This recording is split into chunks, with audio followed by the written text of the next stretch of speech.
Ron. He had to step out for a few minutes. We have our CAO, Rob Philpott, and our Director of Finance, Kristen Dunsford.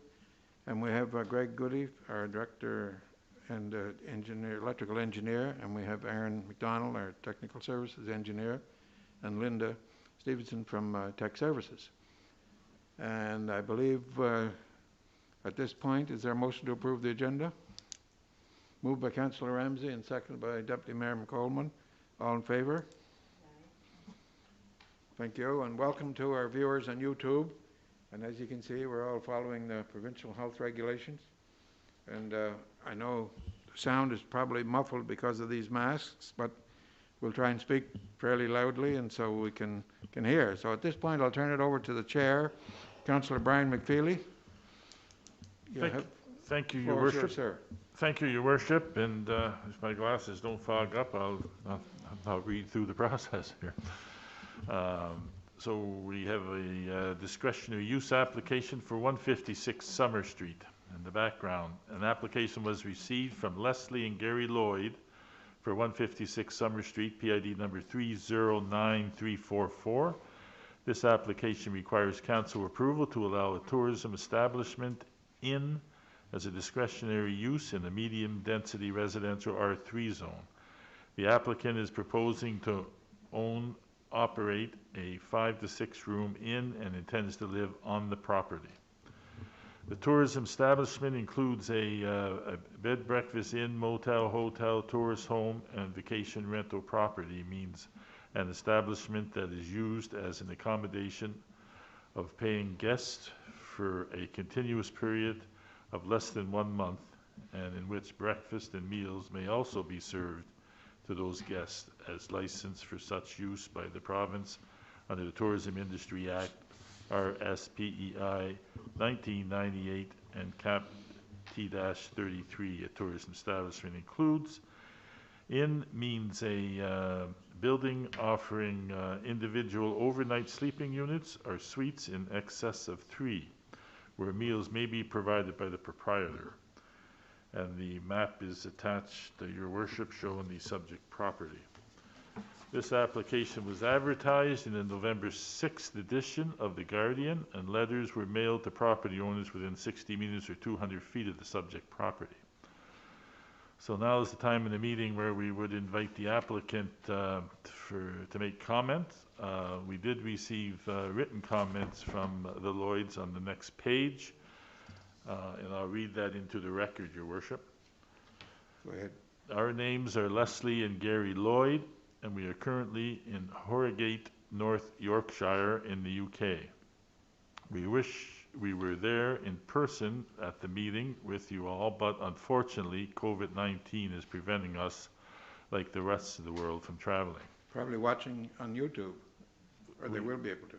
And we would certainly welcome them if they are on YouTube.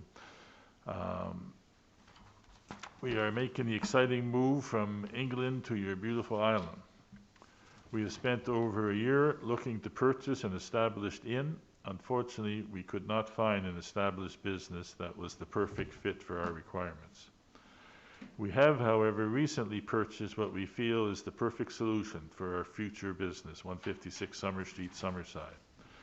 We would like to offer temporary lodging for travelers to get away from the hustle and bustle of everyday life. Our goal is to establish an excellent lodging. The inn will offer 5 to 7 individually furnished ensuite rooms, each with its own style and luxury. There will be a ground floor bedroom offering accessible accommodations. The gardens will offer a beautiful, tranquil, and relaxing outdoor space. Although we need to make some minor alterations to the property, mainly by adding ensuite bathrooms, it is our aim and priority to retain the character and the beauty of the house.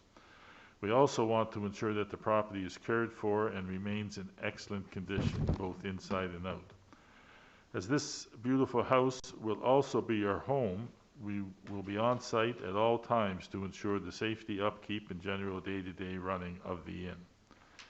We will also follow all building regulations and ensure that the inn is up to code with all of the required safety features. We will also be looking to employ staff to help with general duties.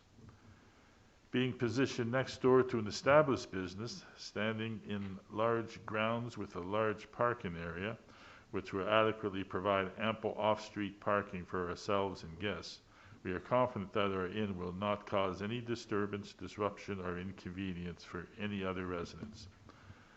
By helping and embracing the community, I believe we can all look out for each other and work together to attract even more visitors to Summerside, Prince Edward Island.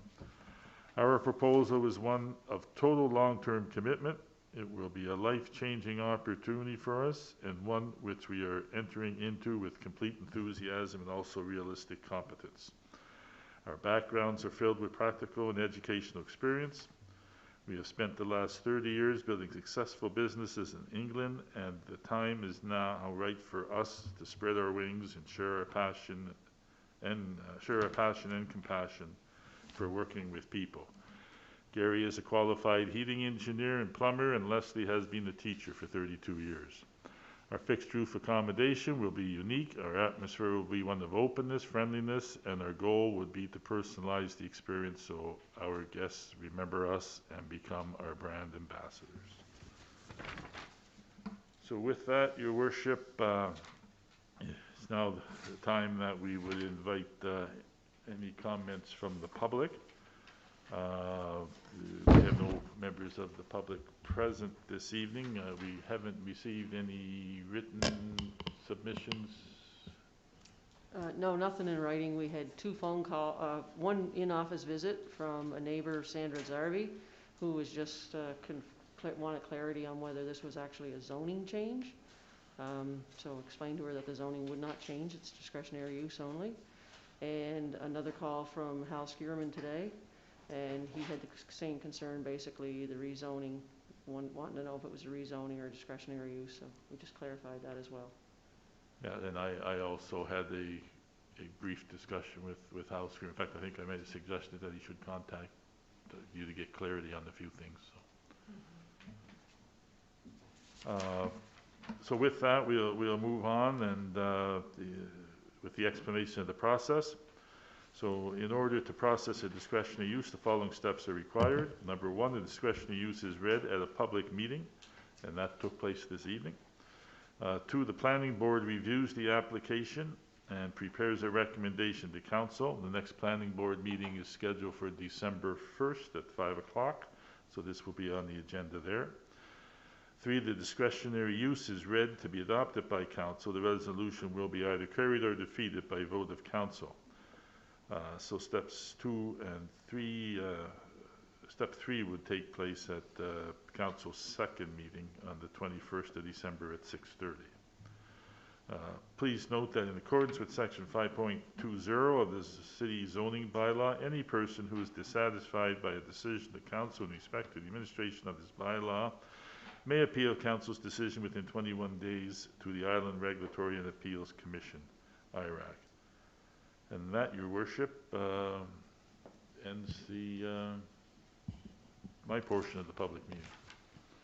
Thank you very much, Councillor McFeely. I guess I believe there's a question from Councillor Campbell. Just one question. It was being positioned next door to an established business, standing in large grounds with a large parking area, will adequately provide ample off-street parking for ourselves and guests. Is there some kind of an agreement for them to park on, I think it's Moses Funeral Home parking lot? I'm not sure that was what they were referencing there. I think they're referencing the driveway of their house. Yeah. It's a large driveway. Okay. I think that's what Yeah. they're saying. There's an electrical business right behind them there too, isn't there? And I know parking will be part of the staff's report back to the planning board as well. In addition to the in addition to the discretionary use approval that they're seeking from council, they also have to get a conditional use, and that's when we'll look at the parking requirements and to make sure that they have enough on-site parking. And they also have to they'll also have to get a building permit to see what needs to be done to the house. It's a different, little bit different situation than a B&B. When you get into excess of 3 rooms, there's more safety criteria that's required. So, Just wondering through you, Mr. Chairman, the world is so small now. If you can advise them through email that if they want to watch the discussion of this meeting, they can roll it back to YouTube. Or Deputy Mayor Coleman? I guess, Linda, one of the things that I was wondering about when we asked if we had heard from any of the residents around the property, were there any letters sent? Like, I know there were phone calls, but were there any letters sent to any of the immediate residents? Yeah, there would have been letters sent to neighbors within the 60-meter radius, yeah. Okay, and the deadline was for them to have something in before this first meeting? If they But wanted. they could attend this meeting or provide written comments. Okay. Thank you. Is there anything further? So just so if they're watching Councillor McFeely, it'll be processed again when? For the dates?